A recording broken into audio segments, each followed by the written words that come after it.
Bienvenue à la balado Synchronicité, l'éveil de la conscience.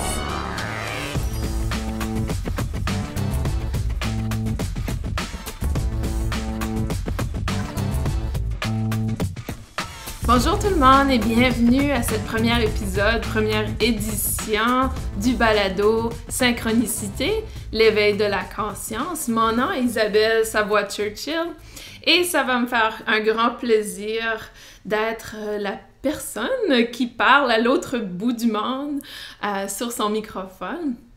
Alors, un peu d'informations sur qui je suis. Vous allez sûrement entendre mon accent canadien. Et non, je ne suis pas du Québec, mais plutôt du Nouveau-Brunswick. Et j'ai grandi dans une communauté francophone. Ma culture est acadienne, donc je ne sais pas si vous connaissez la culture acadienne. Mais on a notre propre accent et souvent, peut-être que vous allez entendre des mots inconnus. N'hésitez pas à m'envoyer un message si vous ne comprenez absolument pas ce que je veux dire. Alors, c'est un grand plaisir d'être ici aujourd'hui avec vous. Aujourd'hui, pour une première épisode, je crois que ça va être important qu'on apprend à se connaître. J'ai plusieurs années d'expérience dans le domaine du mieux-être et en fait, l'éveil de la conscience est quelque chose, un sujet qui est un peu nouveau pour moi, mais qui a fait partie de mon cheminement et je me suis dit que ça pourrait être intéressant de faire un partage avec vous et de voir ce que l'on vit et peut-être que vous allez vous retrouver dans mes propos. Qu'est-ce que je peux vous dire sur moi? Eh bien, si vous suivez le balado sous la section membres, vous allez voir ce que je ressemble. Vous aurez accès à une vidéo. Par contre, la version gratuite, vous avez seulement l'audio. Je suis une personne qui a grandi, comme je le disais, dans un petit village francophone et j'ai eu une belle enfance. J'ai été très chanceuse d'avoir des parents excellents.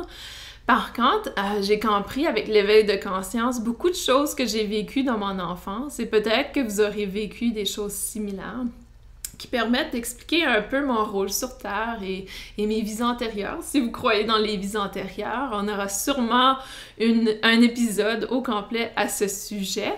Mais tout ça pour dire que j'ai eu une vie très normal dans le sens que je crois qu'il y a énormément de gens qui ont vécu les mêmes choses que j'ai vécues. Et par contre, la différence, parfois, c'est le moment de l'éveil de conscience.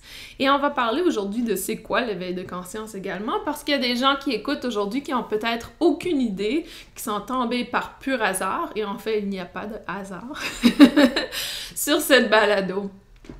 Alors, j'ai grandi, comme je le disais, dans un petit village. J'ai passé plusieurs années dans ce village. Ensuite, je suis allée faire des études en psychologie. J'ai fait ma maîtrise en counseling également.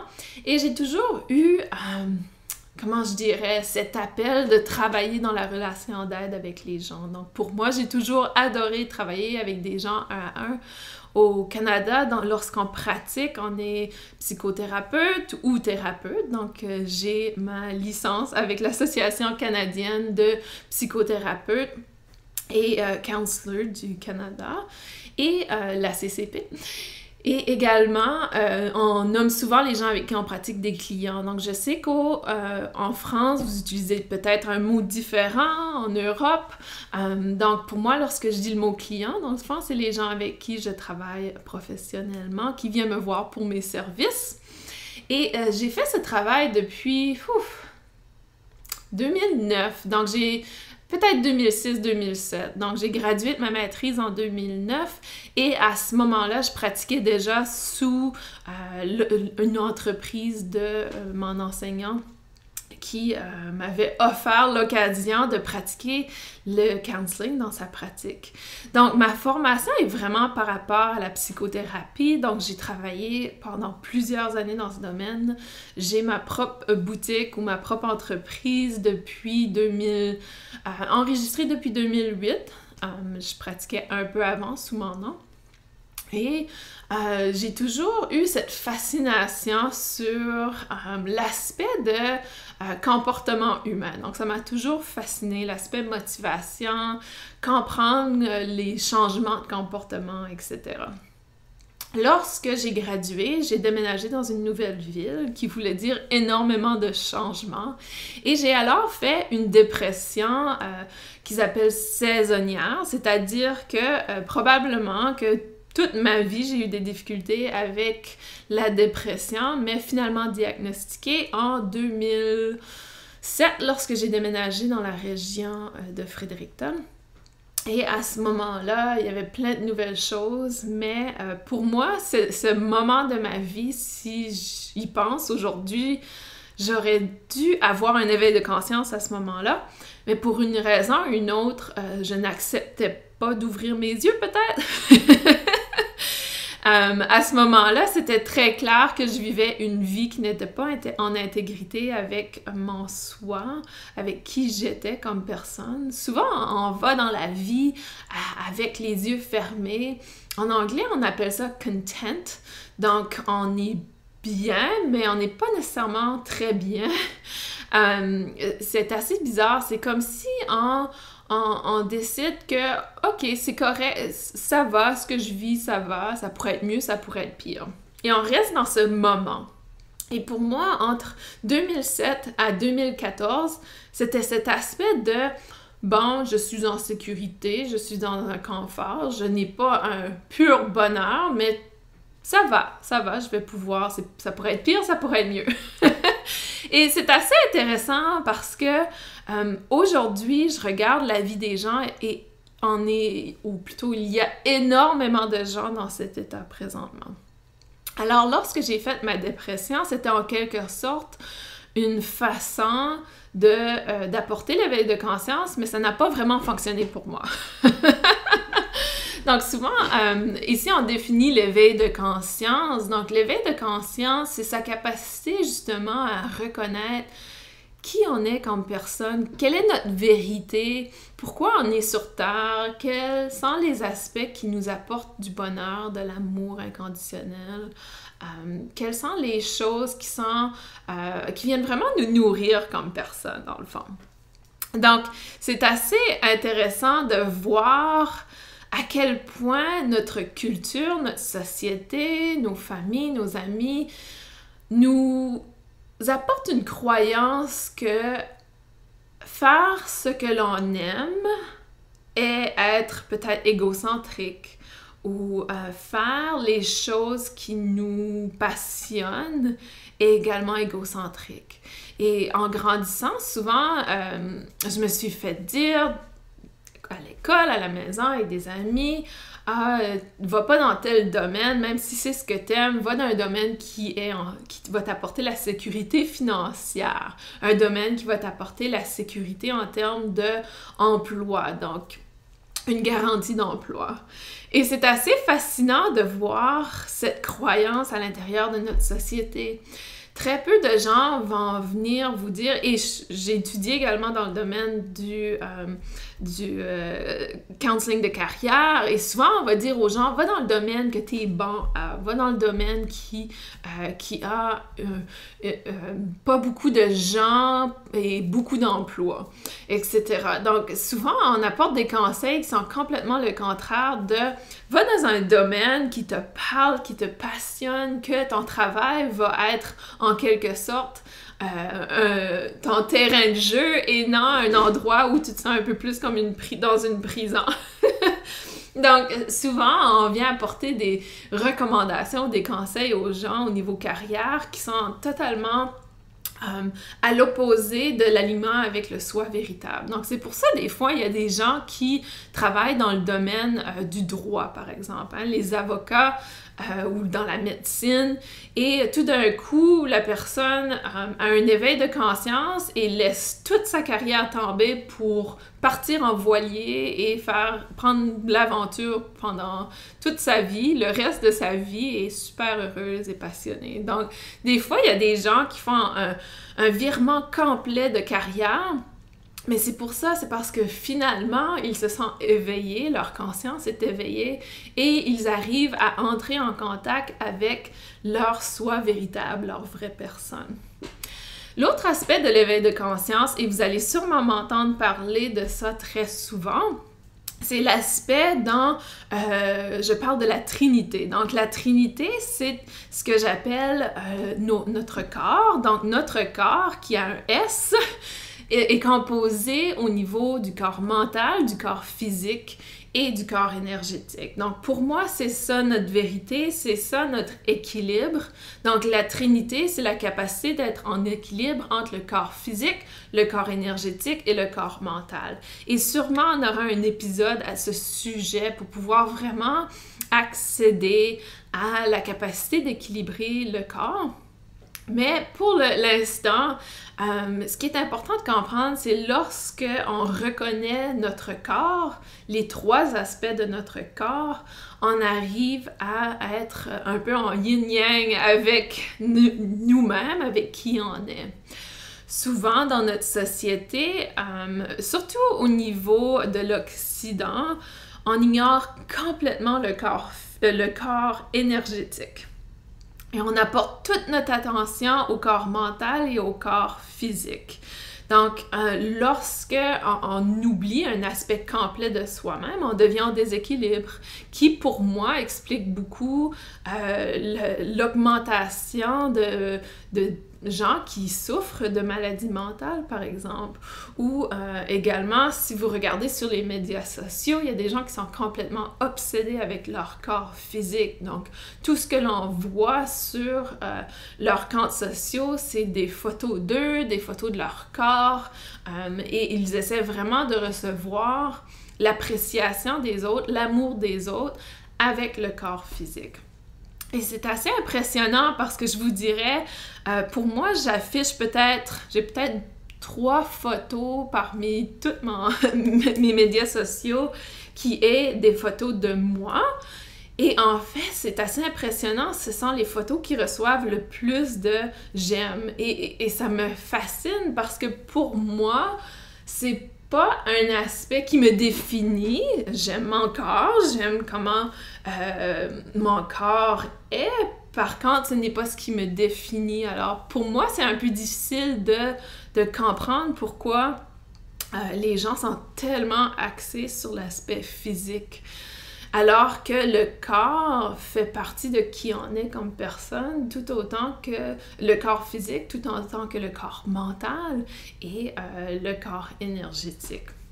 Donc, cet aspect fait partie de l'éveil de conscience, justement. Donc, avec l'éveil de conscience, il y a certaines personnes, en anglais, on dit « awakening », et souvent, les gens, c'est comme si qu'ils croient que l'éveil de conscience, c'est seulement l'aspect énergétique. Et attention ici, non, parce que si on focus trop sur l'aspect énergétique, on devient tout de même en déséquilibre. Et c'est pour ça qu'il y a des gens qui pratiquent dans le domaine de la guérison énergétique et vont souvent faire plus de tort que de bien parce qu'ils sont absolument inconscients de l'impact de leurs gestes. Ils n'ont peut-être pas souvent, et je remarque ça souvent dans le domaine francophone, les gens qu'on appelle peut-être gourous ou enseignants spirituels, il y en a qui sont extrêmement arrogants, donc ils sont presque à la ligne méchants avec leurs clients ou avec les gens qui vont les voir. Et c'est bizarre, cette arrogance. Pour moi, c'est justement lorsque la personne n'arrive pas à reconnaître son aspect mental ou son aspect physique. Donc, si on n'est pas en équilibre avec notre corps, on n'arrive pas vraiment à pouvoir apporter cette prise de conscience au niveau de comment on est perçu.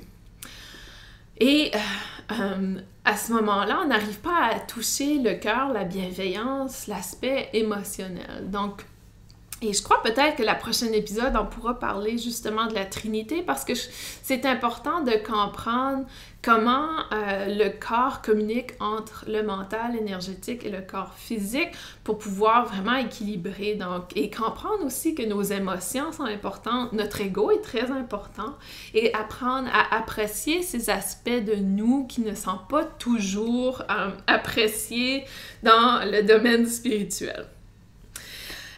Donc, ça parle un peu, donc je partage avec vous ici et là, et je viens parler d'un peu de tout, mais tout ça pour vous amener peut-être une meilleure compréhension de mes croyances, ma philosophie, d'où je viens comme personne.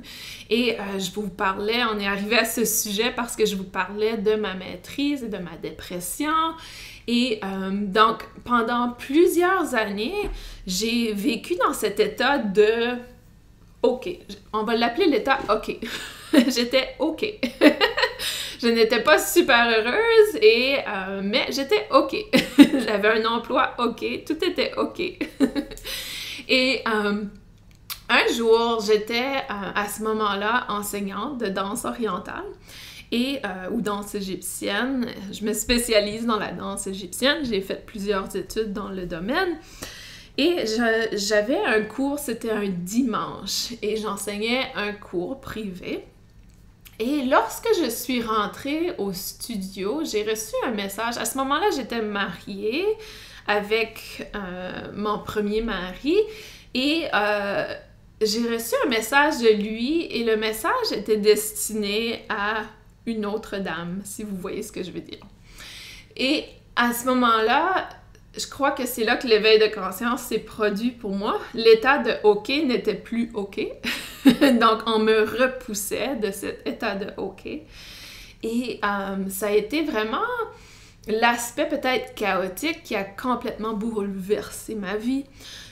Par contre, et je ne sais pas s'il y a des gens qui m'écoutent aujourd'hui qui ont vécu des événements très bouleversants, comme justement d'apprendre que votre mari vous triche, ça fait presque 1 an, et que ça fait même pas plus qu'1 an que vous êtes mariés.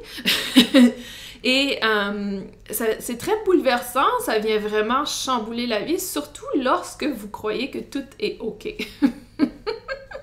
Mais évidemment, ce n'était pas OK. Et à ce moment-là, ça m'a tellement surpris le calme intérieur qui est venu vraiment m'entourer. J'ai reçu ce message 5 minutes avant de débuter mon cours. J'ai enseigné mon cours et je me suis rendue à la maison et j'ai adressé la problématique. Et je l'ai fait de façon tellement calme que c'était comme si j'avais pris une position extérieure de mon corps physique et mental. C'est comme si il y avait quelque chose qui s'était pris de moi, comme si j'étais possédée par un autre esprit, un autre âme, et quelqu'un parlait à ma place et contrôlait en quelque sorte mes émotions et tout était calme. Et c'est à ce moment-là que j'ai réalisé que non, j'étais pas possédée par un autre esprit, c'était mon soi véritable.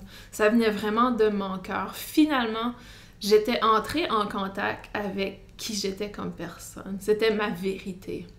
Et lorsque on entre en contact avec cet aspect de soi, il n'y a plus d'émotions intenses, il n'y a plus... Le bon et le mauvais n'existent plus. C'est juste le moment présent. Et à ce moment-là, je me souviens avoir regardé mon ex-mari et dit... je lui ai demandé pour la vérité. Je lui ai dit, tu me dis toute la vérité. Et lorsqu'il a terminé... J'ai dit merci, c'est fini. Donc, le lendemain, on était séparés. Et 1 mois après, je m'étais acheté une nouvelle maison, déménagé, tout était fini. C'est sûr qu'au Canada, ça prend 1 an avant que les documents officiels soient terminés. Mais au niveau énergétique, physique et mental, c'était terminé. Pas au niveau gouvernemental, mais en tout cas, ça, c'est une autre histoire. Et tant mieux que ça fait pas partie de notre trinité. Mais en quelque sorte, ça a été assez impressionnant et les gens autour de moi vont vous dire que j'ai fait les choses très rapidement et avec vraiment une vision très directe et tout s'est passé parfaitement, exactement comme ça devait se passer. Et pour moi, c'est un peu à cet endroit-là que je définis mon éveil de conscience. C'est sûr que j'avais déjà commencé à pratiquer le Reiki, par exemple, avant cet événement. J'avais également reçu une formation au niveau du 6e sens. Donc, tout ça s'était produit à la suite de ma dépression. Donc, la dépression, en quelque sorte, était peut-être l'introduction à mon éveil de conscience, mais si on veut, je suis vraiment devenue consciente au moment où j'ai eu cet événement qui a bouleversé ma vie. Donc, ça vous donne un peu l'histoire de mon passé, d'où je viens. Et au niveau de l'éveil de conscience, je dis que j'étais consciente à ce moment-là, c'est sûr que c'est toujours un état qu'on essaie d'accéder. Donc, l'éveil de conscience, il y a toujours une croissance qui existe. Donc, je ne crois pas qu'on peut être complètement éveillé à chaque moment de la journée. Peut-être que ça arrive un jour, mais jusqu'à maintenant, pour moi, c'est vraiment un état qui est présent et absent, présent et absent. Donc, c'est toujours une croissance que j'appelle un cheminement.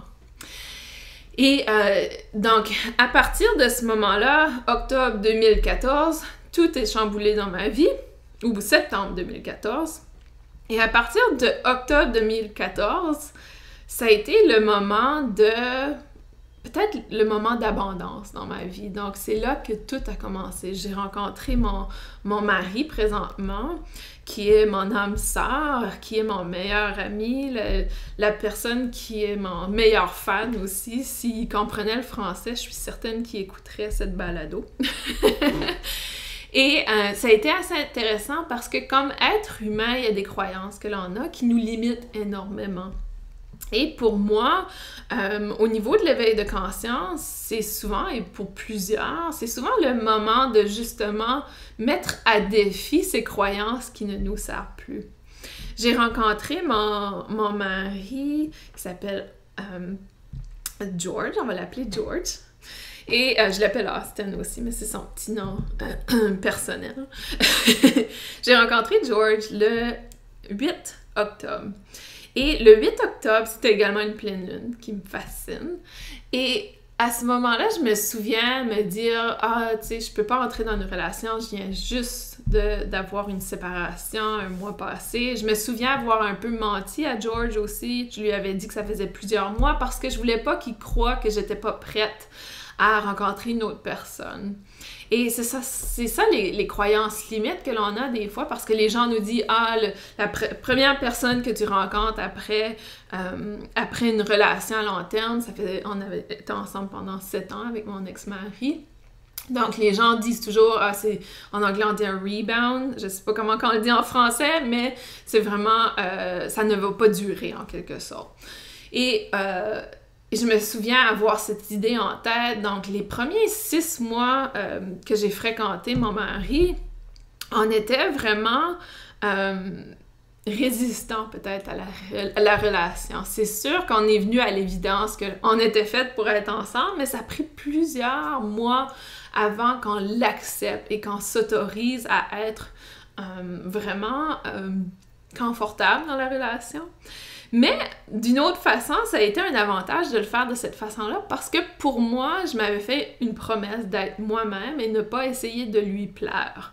Donc, simplement être moi-même et ne pas changer quoi que ce soit. C'était vraiment ma résolution à la suite de ma séparation. Je m'étais dit, non, il n'y a aucune façon que je vais être avec une autre personne. Et si je rencontre quelqu'un, je vais être moi-même, puis ça va le faire fuir, puis on ne sera jamais ensemble. Sauf que l'univers m'a prouvé le contraire, que c'était possible de trouver une personne qui t'aime pour qui tu es. Et ça a été une belle, merveilleuse découverte pour moi. Et depuis, je suis avec mon mari George, mon âme sœur, et on est ensemble, ça fait déjà plusieurs années. Et ça, c'était en 2014, donc on s'est mariés l'an dernier, et tout va bien jusqu'à maintenant, et je peux vous dire que je ne vis plus dans un état de OK. C'est vraiment un état de bien-être où je suis en intégration, en intégrité avec mon moi véritable. Et c'est ce que je veux partager avec vous durant ces balados, c'est vraiment cette capacité de vous retrouver, qui vous êtes comme personne, d'aller chercher les aspects de vous qui vous nourrissent. Et c'est vraiment de cette façon-là que vous pouvez redonner aux autres. Et ça, c'est peut-être l'une des croyances les plus fautives que l'on a dans notre monde, que de prendre soin de soi nous met égocentrique. On est très centré sur soi-même, alors que le fait de prendre soin de soi vient plutôt apporter la compassion et offrir un cadeau aux autres. Donc, peut-être éliminer en premier lieu cette croyance qui ne nous sert plus et qui nous limite, dans le fond, dans notre vie. La compassion, la bienveillance, l'amour inconditionnel est uniquement accessible si on se l'offre à soi en premier.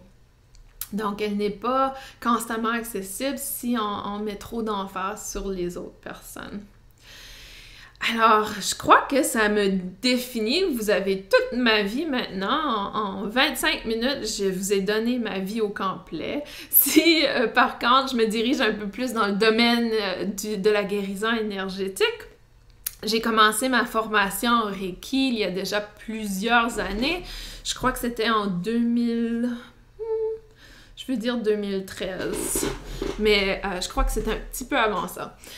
Et en fait, la journée de ma séparation, donc, non, c'est ça. J'ai appris le samedi et le dimanche, c'était ma formation de maître Reiki. Donc, c'était assez intéressant. Donc, j'ai accédé au maître guérisseur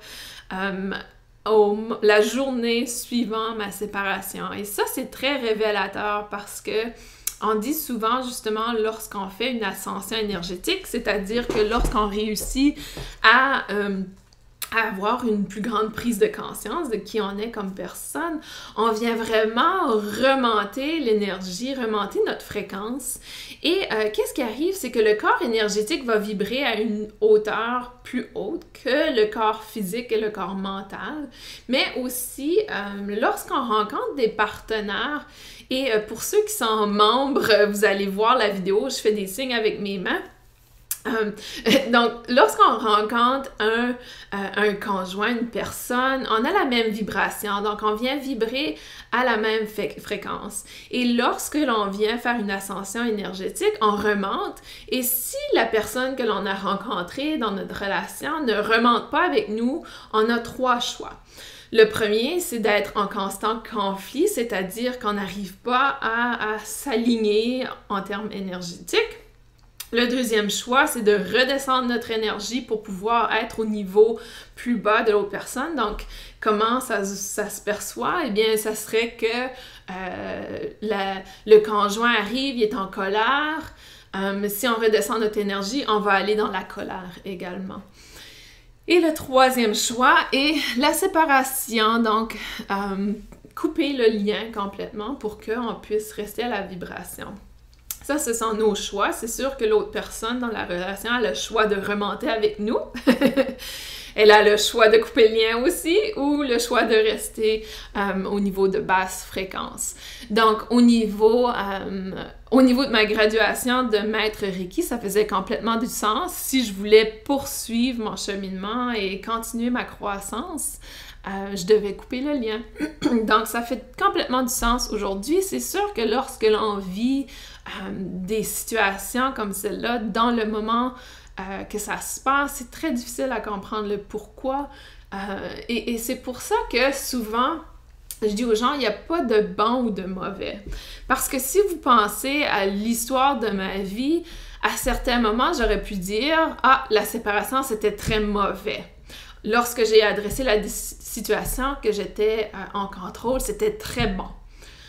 Lorsque je suis partie, que je devais me trouver une maison et que j'étais presque sur la rue, c'était très mauvais.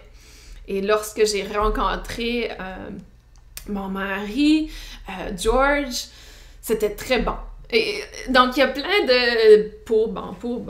Et tout s'équilibre en quelque sorte. Et en bout du compte, c'est toujours pour le mieux. Donc, c'est pour ça que j'ai souvent de la difficulté à juger des situations parce que je me dis, ah, c'est toujours pour le mieux. Donc, c'est un peu comme de cette façon-là que je juge les situations. Maintenant, c'est de dire que c'est pour le mieux. Et si vous vivez, si vous êtes en train d'écouter cette balado et que vous vivez des situations extrêmement difficiles, je peux vous garantir que si vous lâchez prise et vous cessez de donner de l'énergie à l'idée que c'est mauvais ce qui se passe et que vous apportez la croyance que tout se passe pour une raison et que ça va aller de mieux en mieux, les choses vont se passer de mieux en mieux. Plus on résiste le changement, plus ça persiste. C'est-à-dire que si j'avais résisté la séparation, j'aurais choisi de rester dans la relation, probablement que je serais très malheureuse aujourd'hui. Donc, de résister le changement vient apporter une souffrance incroyable. Et justement, c'est un aspect, probablement, je devrais commencer à prendre des notes des sujets, mais probablement que l'aspect souffrance va être un épisode qu'on va discuter parce que il est possible de vivre la vie sans souffrance. On peut avoir des douleurs, on peut avoir de la tristesse, mais souffrir, c'est venir nourrir une énergie négative à répétition. Et ça, on a le choix de le faire ou non. Et je crois que l'une des choses que si je peux enseigner aux gens, c'est qu'il est possible de vivre notre vie sans souffrance. La souffrance est vraiment associée au corps mental qui n'a pas la capacité de sortir du contrôle de l'ego et aller vraiment avec le cœur qui vient diriger les pensées. Donc, on aura probablement la chance d'en parler un peu plus en profondeur dans les prochains épisodes. Mais pour moi, c'est vraiment important de comprendre que la souffrance n'a pas besoin d'être présente dans notre vie. Wow! Je vous ai partagé énormément d'informations sur moi, très vulnérable, mais je suis certaine qu'il y a des gens qui vont vraiment avoir des liens en commun avec moi. Comme je dis, il n'y a pas de hasard si vous avez vécu des situations très similaires. Il n'y a pas de hasard qu'on se rencontre aujourd'hui. Et en fait, ça me donne l'occasion justement de vous dire que je vais ouvrir une page Facebook sur cette balado. Et en fait, j'ai déjà une page Facebook. Donc peut-être qu'on pourra utiliser cette page-là ou j'ouvrirai un groupe. Vous aurez accès à l'information de toute façon. Je vais la partager avec vous. Et d'ici là, si vous avez le goût de poser des questions, d'interagir avec moi. Je sais qu'il y a une section commentaires sur la page originale de Podbean, du site Podbean, mais si vous écoutez au travers de iTunes ou Google Play, etc., vous pouvez communiquer avec moi. Donc, c'est info, I-N-F-O, à commercial, Isabelle, I-S-A-B-E-L-S, Churchill, CHURCHILL.com. Donc, info@isabelleschurchill.com. Et ça va me faire un grand plaisir d'avoir vos partages, vos commentaires, votre rétroaction. C'est toujours grandement apprécié. Je souhaite garder ces balados entre 30 et 45 minutes parce que je sais qu'une heure, ça peut être un peu lent pour plusieurs personnes. Donc, d'ici là, à la prochaine épisode, j'aurai la chance de parler avec vous de la Trinité. J'adore ce sujet, c'est un sujet très important. Pour ceux et celles qui veulent devenir membres, vous aurez accès à de l'information additionnelle, c'est-à-dire qu'à partir de la prochaine épisode numéro 2, il va y avoir des méditations qui vont être combinées avec le thème du balado. Donc, si pour la semaine prochaine, par exemple, on parle de Trinité, vous aurez accès à une méditation spécifique pour pouvoir vraiment intégrer l'aspect de Trinité, donc de vraiment comprendre ou avoir un éveil de conscience par rapport aux trois corps. Et cet accès aux membres, vous y aurez accès sur Podbean. Et également, ça va vous permettre d'accéder à du matériel additionnel, mais aussi de visionner la balado au lieu d'être simplement audio. Donc, vous aurez accès à l'audio et également le vidéo. Sans plus tarder, je vous remercie énormément pour le temps que vous m'avez accordé aujourd'hui. Je suis ouverte aux suggestions de thèmes, donc si vous avez des thèmes à me suggérer, je vous invite à le faire. Et également, on aura la chance de partager sur plein de sujets, plein de choses et surtout, j'aime beaucoup avoir vos expériences et ça va me faire plaisir de partager vos expériences sur le balado si vous êtes intéressé à le faire. Alors, à bientôt, je vous embrasse et merci encore pour ce premier épisode, c'est un lancement.